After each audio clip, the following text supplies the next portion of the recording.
with colleagues from the National Botanic Garden in Kathmandu. We're here to try and document the biodiversity in this amazing landscape. Even in the National Park of Langtang there are many species to discover, and over the last 2 weeks we've been trekking in the rain and the mist and collected over 300 accessions of species.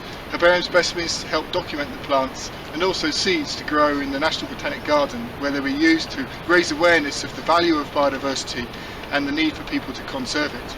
As you can see, this is a very mobile landscape. There's been recent landslides in the last couple of years, triggered by the earthquakes and also the heavy rain that we get here.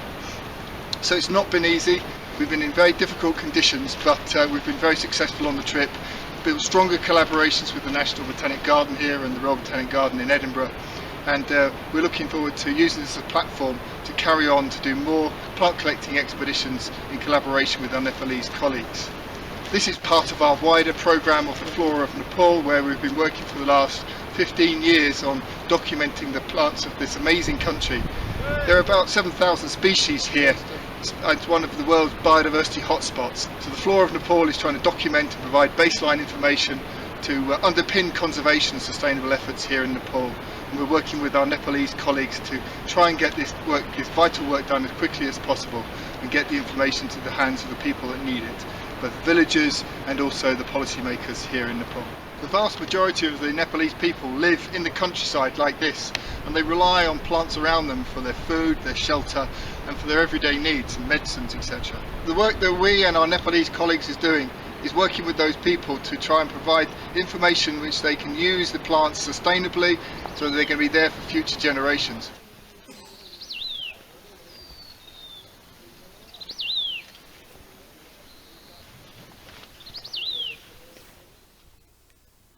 So thank you, Mark, for sharing that with us.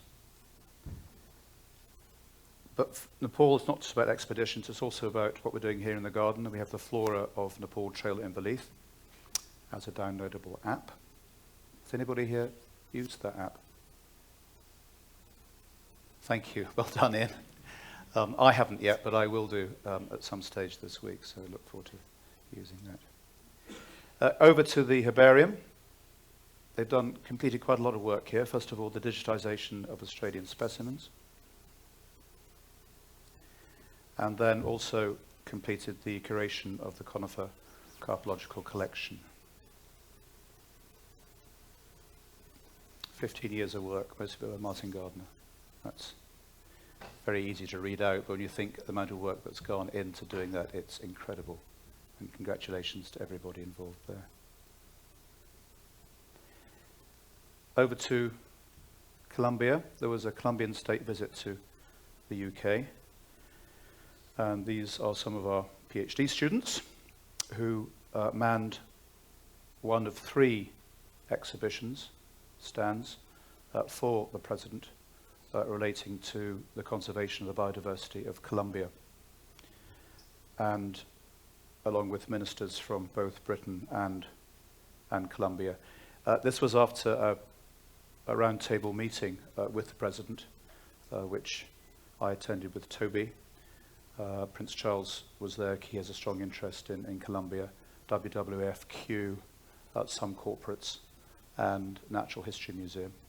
And this was to look at the development of a £20 million project, conservation project in Colombia, going into areas which are now accessible now that peace is breaking out. The first part of that